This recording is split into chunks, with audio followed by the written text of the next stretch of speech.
नमस्कार दोस्तों, मैं अजीत चौहान एजुकेशन इम्पॉस में आप सभी का स्वागत करता हूं। Fundamentals of physical geography, chapter 5, geomorphic processes. इस चैप्टर में हम देखेंगे जियोमॉर्फिक प्रोसेसेस क्या होती हैं, इनके कितने टाइप्स होते हैं और इनके पीछे कौन सी फोर्सेस इन्वॉल्व होती हैं। इसी चैप्टर में हम देखेंगे वेदरिंग क्या होती है, इरोजन क्या होता है और मास मूवमेंट क्या होता है। इस चैप्टर को पढ़ने से पहले आपसे एक रिक्वेस्ट है कि आप पहले के 4 चैप्टर की वीडियोस देख लें, ताकि ये चैप्टर आपको अच्छे से समझ में आए। और वीडियो को लाइक करें, शेयर करें और चैनल को सब्सक्राइब करें। तो चलिए शुरू करते हैं। Why is the surface of earth uneven? Earth का सरफेस अनइवन क्यों है? ऐसा क्यों है कि कहीं माउंटेन है, कहीं पे वैली है, कहीं पे ओशन है? ऐसा क्यों है? वो इसलिए है कि अर्थ क्रस्ट वर्टिकली और हॉरिजॉन्टली मूव करती है। मतलब ये अर्थ क्रस्ट वर्टिकली मतलब ऊपर भी जा सकती है, नीचे भी जा सकती है, और हॉरिजॉन्टली मतलब ये इधर भी जा सकती है और इधर भी जा सकती है। तो जब एक दूसरे से दूर जाएंगी तो ये यहाँ पे टेंशन क्रिएट होगा, और पास आएंगी तो कंप्रेशन क्रिएट होगा। तो इससे डिफरेंट तरीके की लैंड फॉर्म बनती है। अब इस मूवमेंट के पीछे मेनली दो फोर्सेस इन्वॉल्व हैं। एक है इंडोजेनिक फोर्सेस और दूसरी exogenic forces. Endogenic forces mainly responsible for changes in the outer surface of earth crust. Endogenic forces mainly land building का काम करते हैं। मतलब ये कि इनकी वजह से कहीं कॉन्टिनेंट बन जाता है, कहीं पे माउंटेन बन जाता है। उसी तरीके से एक्सोजेनिक फोर्सेस होती हैं, ये मेनली डिग्रेडेशन और एग्रेडेशन के लिए रिस्पॉन्सिबल होती हैं। डिग्रेडेशन मतलब कोई रॉक है, यहाँ पे कोई विंड है या वाटर है, तो यहाँ से ये मटेरियल इरोड करके वाटर नीचे लाएगी, या विंड यहाँ से इरोड करके मटेरियल कहीं दूर ले जाके डिपॉजिट कर देगा। तो एग्रेडेशन मतलब कहीं डिप्रेशन में ले जाके ये डिपॉजिट करेगी, तो ये क्या होगा कि ये ओवर द ईयर्स ये फिल हो जाएगा पूरा डिप्रेशन। और डिग्रेड करेगी तो ये माउंटेन है, तो ओवर द ईयर्स ये भी छोटा हो जाएगा, रॉक ये छोटा हो जाएगा धीरे धीरे, और कुछ सालों बाद, कुछ मिलियन साल बाद ये पूरी फ्लैट हो जाएगी। ये इरोजन वाले चैप्टर में हम बहुत अच्छे से इसको डिस्कस करेंगे। अभी के लिए इतना जान लेते हैं। ये जियोमॉर्फिक प्रोसेसेस होती क्या है? तो ये एक्सोजेनिक फोर्सेस और इंडोजेनिक फोर्सेस अर्थ के मटेरियल में कुछ फिजिकल स्ट्रेस और कुछ केमिकल रिएक्शन करती हैं। इसके चलते अर्थ के स्ट्रक्चर में, अर्थ के सरफेस में कुछ चेंजेज आते हैं। तो ये जो प्रोसेस है पूरा, जो अर्थ के सरफेस में जो चेंज आता है, जो इंडोजेनिक फोर्सेस और एक्सोजेनिक फोर्सेस के चलते जो फिजिकल स्ट्रेस और केमिकल रिएक्शन के थ्रू करते हैं, इसी को हम बोलते हैं जियोमॉर्फिक प्रोसेसेस। यही है जियोमॉर्फिक प्रोसेसेस। जैसे डायस्ट्रोफिज्म और वोल्केनिज्म, ये इंडोजेनिक जियोमॉर्फिक प्रोसेसेस हैं। आने वाले स्लाइड में हम देखेंगे। उसी तरीके से वेदरिंग और इरोजन एक्सोजेनिक जियोमॉर्फिक प्रोसेसेस हैं। ये जियोमॉर्फिक प्रोसेसेस का क्लासिफिकेशन है। इसमें इंडोजेनिक फोर्सेस मतलब इंडोजेनिक प्रोसेसेस और एक्सोजेनिक प्रोसेसेस होती हैं। इंडोजेनिक प्रोसेसेस में एक होता है डायस्ट्रोफिज्म, ये प्रोसेस होता है स्लो, और एक होता है सडन, जिसमें अर्थक्वेक और वोल्केनो होते हैं। अर्थक्वेक की वजह से कहीं पे हाईलैंड बन जाएगा या कहीं पे फॉल्ट आ जाएगा। उसी तरीके से वोल्केनो में ये क्रस्ट है, ये मैग्मा यहाँ से निकला, तो यहाँ पे या तो वोल्केनिक माउंटेन बन जाएगा या वोल्केनिक आइलैंड बन जाएगा। ये लावा निकलते रहता है, और ये प्रक्रिया सडन होती है, मतलब ये प्रोसेस तेज होता है।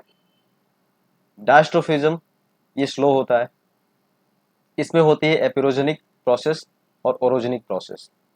एपिरोजेनिक प्रोसेस में अपवर्ड मूवमेंट भी हो सकता है क्रस्ट का, और डाउनवर्ड मूवमेंट भी हो सकता है। और ये एपिरोजेनिक मूवमेंट है, ये कॉन्टिनेंट बनाती है, कॉन्टिनेंट बनाती है ये। जैसे कोई क्रस्ट है, अब क्रस्ट है तो ये मान लेते हैं कि ये ऊपर चली गई, उठ गई, तो एक कॉन्टिनेंट बन जाएगा। ओरोजेनिक प्रोसेस में एक टेंशनल होती है और एक कंप्रेशनल होती है। तो टेंशनल क्या होती है, जैसे ये क्रस्ट हो गया, यहाँ पे एक टेंशन, ये दोनों तरफ फोर्स लग रहा है। अब ये क्रस्ट अगर एक दूसरे से दूर जाएंगी, ये फोर्स लगेगा, टेंशनल फोर्स, टेंजेंशियल फोर्स होता है, ये फोर्स लगेंगी तो क्रस्ट एक दूसरे से दूर जाएंगी, तो यहाँ पे एक फॉल्ट बन जाएगा। फॉल्ट जैसे नर्मदा वैली, नर्मदा फॉल्ट है, नर्मदा फॉल्ट। और अगर कंप्रेशन हुआ तो मान लेते हैं कि ये दो क्रस्ट हैं और ये एक दूसरे के करीब आ रही हैं, तो यहाँ पे ह्यूज कंप्रेशन होता है। तो कंप्रेशन की वजह से क्या होगा, यहाँ पे फोल्ड हो जाएगा, फोल्ड। तो यहाँ पे फोल्ड माउंटेन्स बनते हैं, जैसे हिमालयाज, एंडीज और रॉकीज, ये सब फोल्ड माउंटेन्स हैं। एंडीज है साउथ अमेरिका में, रॉकीज है नॉर्थ अमेरिका में, और हिमालय तो अपने नॉर्थ में है ही। उसी तरीके से अब देखते हैं एक्सोजेनिक प्रोसेसेस। एक्सोजेनिक प्रोसेसेस में मेनली वेदरिंग होती है और इरोजन होता है। वेदरिंग भी तीन तरीके से होती है, physical weathering, chemical weathering, biological weathering. इसको हम डिटेल में देखेंगे इसी चैप्टर में। इरोजन, इरोजन में कुछ एजेंट्स हैं, जैसे आइस, जैसे ग्लेशियर, ग्लेशियर इरोड करता है। रिवर वाटर, रिवर काट के सेडिमेंट एक स्थान से दूसरे स्थान तक ले जाके डिपॉजिट करती है। उसी तरीके से सी, ये सी वेव्स होती हैं। सी वेव्स क्या करती हैं कि वेव कट प्लेटफॉर्म बनाती हैं। उसी तरीके से विंड, ये डेजर्ट में ज़्यादा एक्टिव होती हैं। ग्राउंड वाटर, ग्राउंड वाटर में एक होता है कार्स्ट टोपोग्राफी, कार्स्ट टोपोग्राफी होती है, ये भी हम डिस्कस करेंगे आगे, कार्स्ट टोपोग्राफी। तो ये होती हैं एक्सोजेनिक फोर्सेस, एक्सोजेनिक प्रोसेसेस और endogenic processes. Geomorphic agents are responsible for removing, transporting, depositing the earth material to other places। ये जो एजेंट्स होते हैं, जैसे विंड हो गया, वाटर हो गया, ये क्या करते हैं, मटेरियल को रिमूव करते हैं एक जगह से और उसको ट्रांसपोर्ट करते हैं, मतलब कहीं से मटेरियल यहाँ से रिमूव किए और ट्रांसपोर्ट किए, लेके गए कहीं, और कहीं पे ले जाकर डिपॉजिट कर देंगे, यहाँ पे ये छोड़ देंगे, डिपॉजिट कर देंगे। तो ये जियोमॉर्फिक एजेंट्स यही काम करते हैं, रिमूव करते हैं, ट्रांसपोर्ट करते हैं और डिपॉजिट कर देते हैं। ये एजेंट्स मोबाइल होते हैं, मतलब ये चलते फिरते होते हैं, जैसे रनिंग वाटर, नदियाँ काट के लेती हैं सेडिमेंट्स, विंड इरोड करते हैं, वेव कट प्लेटफॉर्म्स बनाती हैं, और करंट्स, ओशनिक करंट्स। ग्रेविटी जो है यही रिस्पॉन्सिबल होती है डाउन स्लोप मूवमेंट पे के लिए, ग्रेविटी डाउन स्लोप मूवमेंट के लिए रिस्पॉन्सिबल होती है, इसलिए ये अर्थ मटेरियल में स्ट्रेस लाती है, शेयर स्ट्रेस होती है, वो स्ट्रेस लाती है, और जिसकी वजह से मास मूवमेंट होता है, इरोजन होता है। बिना ग्रेविटी के और ग्रेडियंट के इरोजन, ट्रांसपोर्टेशन और डिपोजिशन पॉसिबल नहीं है। जैसे कोई ये माउंटेन है, यहाँ पे कोई रॉक है, अगर ग्रेविटी ग्रेविटी ऐसे नीचे लगती है, अगर यहाँ पे ग्रेविटी वर्क ना करे तो ये रॉक नीचे नहीं आएगा। उसी तरीके से ग्रेडियंट, जहाँ पे ढलान होगी, वाटर उसी ढलान के नीचे बहेगी, नीचे आएगी बह के, तो ये भी इरोड करके मटेरियल नीचे लेके आती है। इसके साथ साथ थर्मल ग्रेडियंट भी होती है, जैसे मान लेते हैं किसी प्लेस का टेम्परेचर T1 है, किसी प्लेस का टेम्परेचर T2 है। अब ये T1 T2 से ज़्यादा है, तो ये जो T1 वाला प्लेस है, यहाँ पे हवाएं ऊपर उठेंगी, तो हवाएं ऊपर उठेंगी तो यहाँ का प्रेशर कम हो जाएगा, यहाँ का प्रेशर कम होगा, और T2 ज़्यादा है तो यहाँ का प्रेशर थोड़ा ज़्यादा होगा, इससे T2 यहाँ का ज़्यादा होगा। अब ये प्रेशर P2 P1 से ज़्यादा है, तो जो ये वाला प्लेस है, सेकंड वाला प्लेस है, यहाँ से हवाएं इधर चलेंगी। हवाएं इधर चलेंगी क्यों? क्योंकि ये थर्मल ग्रेडियंट है, यहाँ पे इसी ग्रेडियंट की बात हो रही है, थर्मल ग्रेडियंट है। अब ये हवाएं इधर चलेंगी तो इसके रास्ते में जो भी ऑब्स्ट्रक्शन आएगी, ऑब्स्टेकल आएगा, वो हवा से इरोड होगी, हवा इसे इरोड करेगी और मटेरियल कुछ उठा के लेके आएगी, यहाँ डिपॉजिट करेगी। ये सारी मूवमेंट या तो अर्थ के सरफेस पे हो या अर्थ के अंदर हो, इसके लिए ग्रेडियंट और प्रेशर ही रिस्पॉन्सिबल है। मतलब या तो थर्मल ग्रेडियंट हो या प्रेशर, यही रिस्पॉन्सिबल है। अब देखते हैं इंडोजेनिक फोर्सेस क्या होती हैं। इंडोजेनिक फोर्सेस वो होती हैं जो अर्थ के इंटीरियर में जनरेट होती हैं, और इनके पीछे जो एनर्जी इन्वॉल्व होती है वो ये होती है रेडियो एक्टिविटी और प्रीमोर्डियल हीट। ये यहीं से एनर्जी रिसीव करते हैं। रेडियो एक्टिविटी, अर्थ के इंटीरियर में कुछ रेडियो एक्टिव एलिमेंट्स हैं, रेडियो एक्टिव एलिमेंट्स हैं, तो ये लगातार डिके होते रहते हैं, डिके होते हैं, ये डिसइंटीग्रेट होते रहते हैं, तो ये एनर्जी जनरेट करते हैं कुछ, यहीं से ये एनर्जी रिसीव करती हैं। प्रीमोर्डियल हीट, प्रीमोर्डियल हीट वो होता है जैसे अर्थ जब फॉर्म हो रही थी तो अर्थ के इंटीरियर में कुछ एनर्जी एंट्रैप हो गई थी, और वो आज भी है, और यही यहाँ से एनर्जी रिसीव करती हैं एंडोजेनिक प्रोसेसेस। तो ये दो एनर्जी सोर्स है इंडोजेनिक प्रोसेसेस का।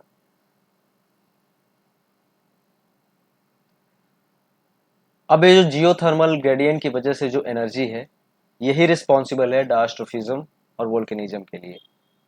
और ये जो जियोथर्मल ग्रेडियंट है, ये हर जगह यूनिफॉर्म नहीं है, ये अलग अलग जगह पे अलग अलग होती है। मतलब प्लेस 1 की थर्मल एनर्जी प्लेस 2 के थर्मल एनर्जी के बराबर नहीं है, मतलब अलग अलग अलग अलग जगह पे अलग अलग। अब इसी इंडोजेनिक प्रोसेसेस में आता है डायस्ट्रोफिज्म। ये होता है slow process, slow process. All processes that move, elevate, build up portions of the earth crust come under diastrophism। वो सारी प्रक्रियाएं जो अर्थ क्रस्ट को मूव कराती हैं या एलिवेट करती हैं, वो डायस्ट्रोफिज्म के अंदर आती हैं। वो कौन कौन सी हैं? Orogenic processes, orogenic processes mountain building का काम करती हैं, जैसे सीवियर फोल्ड आ गया या फॉल्ट आ गया। तो फोल्ड हो गया, फोल्ड होगा तो क्या बनेगा? जैसे ये क्रस्ट एक दूसरे के पास आ रही हैं, तो होगा क्या, यहाँ पे फोल्ड होगा, जो यहाँ मटेरियल है वो फोल्ड होगा, तो यहाँ पे बन जाएगा माउंटेन। जैसे हिमालय है, एंडीज है, रॉकीज है। और अगर यहाँ पे मान लेते हैं टेंशन आ गया, टेंशन, तो यहाँ पे बन जाएगा फॉल्ट। जैसे नर्मदा वैली, नर्मदा वैली। उसी तरीके से है एपिरोजेनिक प्रोसेस। ये अर्थ क्रस्ट को अपलिफ्ट कर देती है, और ये लार्ज पार्ट होता है, ये बड़े एरिया को अपलिफ्ट कर देती है, जिससे कॉन्टिनेंट बन जाता है, कॉन्टिनेंट बन जाता है। अर्थक्वेक, अब हमने देखा था सडन मूवमेंट में भी अर्थक्वेक है और डायस्ट्रोफिजन में भी अर्थक्वेक है। तो जो ये वाला अर्थक्वेक है ना, डायस्ट्रोफिजम वाला, ये है माइनर अर्थक्वेक। ये माइनर है, बहुत माइनर ट्रिमोर आते हैं और छोटे छोटे झटके आते हैं, और ये बहुत स्मॉल एरिया में होते हैं, स्मॉल एरिया में होते हैं। प्लेट टेक्टोनिक, हमने तो प्लेट टेक्टोनिक बहुत पढ़ा है, तो इसमें हॉरिजॉन्टल मूवमेंट होती है प्लेट्स की, हॉरिजॉन्टल मूवमेंट होती है प्लेट्स की, तो ये है डायस्ट्रोफिज्म।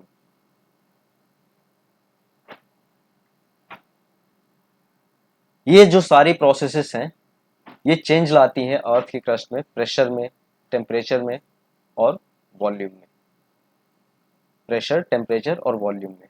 इसकी वजह से रॉक मेटामॉर्फिज्म से गुजरता है। मतलब होता क्या है कि एक एक रॉक का जो फॉर्म है वो चेंज हो जाएगा। जैसे मार्बल, मार्बल कैसे बनता है? मार्बल बनता है लाइमस्टोन से, लाइमस्टोन से बनता है। तो मार्बल क्या है? ये मेटामॉर्फिक रॉक है, मेटामॉर्फिक रॉक है। ये बनते कैसे हैं? जब किसी किसी रॉक में लंबे समय तक प्रेशर, टेम्परेचर और वॉल्यूम में चेंज आता है तो ये मेटामॉर्फिक रॉक बन जाते हैं। मार्बल वही है। ये सारी प्रोसेसेस फॉल्टिंग और फ्रैक्चरिंग भी लाती हैं क्रस्ट में। अब देखते हैं एक्सोजेनिक प्रोसेसेस। एक्सोजेनिक प्रोसेसेस वो होती हैं जो एनर्जी अर्थ के बाहर से लाती हैं। ये बाहर ही जनरेट होती हैं, जैसे एटमॉस्फेयर से, सन से लाती हैं, और कुछ ग्रेडियंट से। वो कैसे? जैसे अभी हमने पढ़ा, कहीं का कहीं पे इंसोलेशन ज़्यादा हुआ तो वहाँ का टेम्परेचर ज़्यादा होगा, और कहीं पे कम हुआ तो वहाँ का टेम्परेचर ज़्यादा होगा, टेम्परेचर वहाँ का कम होगा। तो मान लेते हैं कि T1 का टेम्परेचर ज़्यादा है तो हवा इधर से इधर चलेगी, क्योंकि प्रेशर यहाँ पे ज़्यादा होगा सेकंड वाले प्लेस पे। अभी हमने पढ़ा है। उसी तरीके से ग्रेडियंट, मतलब ढलान मान लेते हैं, या किसी थर्मल ग्रेडियंट, ये थर्मल ग्रेडियंट ही है, या ग्रेडियंट स्लोप है कोई, तो वाटर यहाँ से ऐसे आएगी नीचे और ये सेडिमेंट काट के लेके आएगी नीचे, बिछा देगी, लाके डिपॉजिट कर देगी। अब देखते हैं ये एक्सोजेनिक प्रोसेसेस वर्क कैसे करते हैं। ग्रेविटेशनल फोर्स लगता है कहीं पे, मान लेते हैं ये ग्रेविटेशनल फोर्स लगा यहाँ पे नीचे, इसकी वजह से डाउनवर्ड मूवमेंट होगा नीचे, ये मूवमेंट आएगी, नीचे आएगी यहाँ की रॉक, डाउनवर्ड मूवमेंट। इसकी वजह से शेयर स्ट्रेस लगेगा, शेयर स्ट्रेस। दोस्तों ये शेयर स्ट्रेस क्या होती है? एक तो होता है स्ट्रेस, जैसे कि मान लेते हैं कि ये कोई एरिया है, यहाँ पे लग रहा है फोर्स F और इसका एरिया है A, तो यहाँ का स्ट्रेस हो जाएगा F/A। लेकिन ये फोर्स लग रहा है वर्टिकली इस पे। मान लेते हैं यही फोर्स इस सर्कुलर क्रॉस सेक्शन के पैरेलल लग जाए, परपेंडिकुलर ना लगे, ये पैरेलल लग जाए, इसी को कहते हैं शेयर स्ट्रेस। ये फिजिक्स का पार्ट है, हमें जानने की कोई जरूरत नहीं है, वैसे बता दिया आपको। तो शेयर स्ट्रेस क्या करती है कि जो यहाँ पे क्रस्ट है ना, जो यहाँ पे मटेरियल है, तो एक मटेरियल के मान लेते हैं ये कुछ लेयर्स हैं, तो ये वाली लेयर शेयर स्ट्रेस की वजह से नीचे चली आएगी और ये यहीं की यहीं रह जाएगी, तो ये नीचे चली आएगी। और इसी की वजह से होती है वेदरिंग, इरोजन, और जब वेदरिंग इरोजन हो गया तो इसी की वजह से होता है mass movement. Mass movement, erosion, weathering हम इसी चैप्टर में आगे पढ़ेंगे क्या होती हैं। ये जो सारी एक्सोजेनिक जियोमॉर्फिक प्रोसेसेस हैं, इनको एक जनरल टर्म डेन्यूडेशन में कवर कर सकते हैं। कैसे? डेन्यूडेशन क्या है? डेन्यूडेशनल प्रोसेस होती क्या है? डेन्यूडेशनल प्रोसेस वो होती हैं जिसमें किसी रॉक की वेदरिंग होती है। वेदरिंग होगी तो इरोजन भी होगा, ट्रांसपोर्टेशन भी होगा और मास मूवमेंट भी होगा। यही है डेन्यूडेशनल प्रोसेस। तो इसके पीछे जो ड्राइविंग फोर्सेस होती हैं, एनर्जी कौन कौन सी होती हैं? तो वेदरिंग के पीछे कौन कौन सी फोर्सेस होती हैं? ग्रेविटेशनल फोर्सेस होती है, मॉलिक्यूलर स्ट्रेस होता है, केमिकल एक्शन होता है, जैसे सॉल्यूशन बन गया कुछ वाटर में, जैसे कास्ट टोपोग्राफी में हम देखेंगे लाइमस्टोन वाटर से सॉल्यूशन बना के वो इरोड हो जाता है, वेदर होती है, इरोजन होती है। मास मूवमेंट के पीछे ग्रेविटेशनल फोर्स इन्वॉल्व होती हैं, और ये जो मास मूवमेंट है इसके ग्रेविटेशनल फोर्स ऐसी होती है कि इसके लिए किसी एजेंट की जरूरत नहीं है। ये ग्रेविटेशनल फोर्स अकेले, मतलब solely, gravitational forces are solely responsible for mass movement. There is no need of any agent like wind, water, इनमें से किसी की ज़रूरत नहीं है मास मूवमेंट के लिए, ग्रेविटेशनल फोर्स अकेले काफ़ी है। इरोजन और ट्रांसपोर्टेशन के लिए काइनेटिक एनर्जी। काइनेटिक एनर्जी कैसे? विंड की कुछ वेलोसिटी होती है, तो इसमें काइनेटिक एनर्जी होती है। इसी की वजह से ये किसी मटेरियल को काट के दूसरी जगह लेके जाती है, और जब काइनेटिक एनर्जी इसकी कम हो जाती है, धीरे हो जाती है, तो वहाँ पे ले जाके मटेरियल को बिछा देगी। तो जो कोयर्स मटेरियल होते हैं, कोयर्स पार्टिकल होते हैं, जो बड़े बड़े पार्टिकल होते हैं, वो कहीं नज़दीक ही बिछ जाते हैं, क्लोज विसिनिटी में गिर जाएंगे। लेकिन जो फाइनर पार्टिकल होते हैं, जो छोटे छोटे बहुत होते हैं, वो कहीं दूर जाके बिछते हैं। ये होता है इरोजन ट्रांसपोर्टेशन। इसके पीछे काइनेटिक एनर्जी इन्वॉल्व होती है। अब ये इरोजन और वेदरिंग में वेजिटेशन का बहुत रोल है, जहाँ की, और ये वेजिटेशन की डेंसिटी और टाइप और डिस्ट्रीब्यूशन डिसाइड करता है कि वहाँ पे एक्सोजेनिक फोर्सेस कितनी वर्क कर रही हैं। मान लेते हैं कहीं पे वेजिटेशन है, मतलब कोई बगीचा है, ऐसे कोई गार्डन है, और यहाँ पे कुछ पेड़ हैं, यहाँ पे बारिश हो रही है, तो रेन ड्रॉप्स आ रहे हैं नीचे। सो ये जो ग्राउंड है, अब ये एक्सपोज नहीं है, मतलब यहाँ पे जो रेन ड्रॉप आएंगी, पहले सबसे पहले ये पेड़ों पे गिरेंगी, उसके बाद इनकी वेलोसिटी कम हो जाएगी, काइनेटिक एनर्जी कम हो जाएगी, तो नीचे पहुंचते पहुंचते ये बहुत धीमी हो जाएंगी। तो जब ये ज़मीन पे गिरेंगी, तो ये बहुत कम इरोजन कर पाएंगी, तो इसकी वजह से इरोजन कम होगा। वही मान लेते हैं कि यहाँ पे कोई फील्ड है, खेत है, यहाँ पे कोई पेड़ पौधा नहीं है।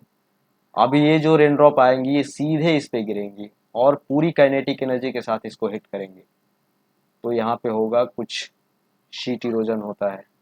आगे चैप्टर्स में हम पढ़ेंगे शीट इरोजन, गलीज इरोजन होता है।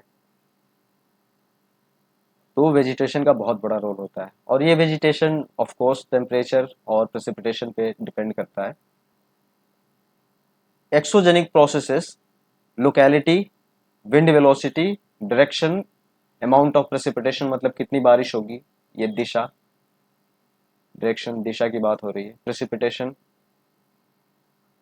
वर्षा की बात हो रही है। प्रेसिपिटेशन और डेली रेंज ऑफ टेम्परेचर मतलब दिन और रात में कितना टेम्परेचर वेरी कर रहा है, इस पर डिपेंड करता है एक्सोजेनिक फोर्सेस प्रोसेसेस।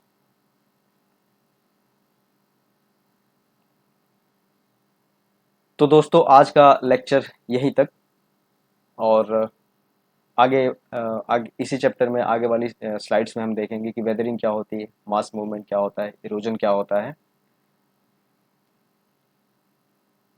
तो दोस्तों वीडियो को लाइक करें, शेयर करें और चैनल को सब्सक्राइब करें, और अगर कोई फीडबैक हो तो कमेंट बॉक्स में ज़रूर लिखें, और ज़रूर उस पर काम किया जाएगा। थैंक यू दोस्तों।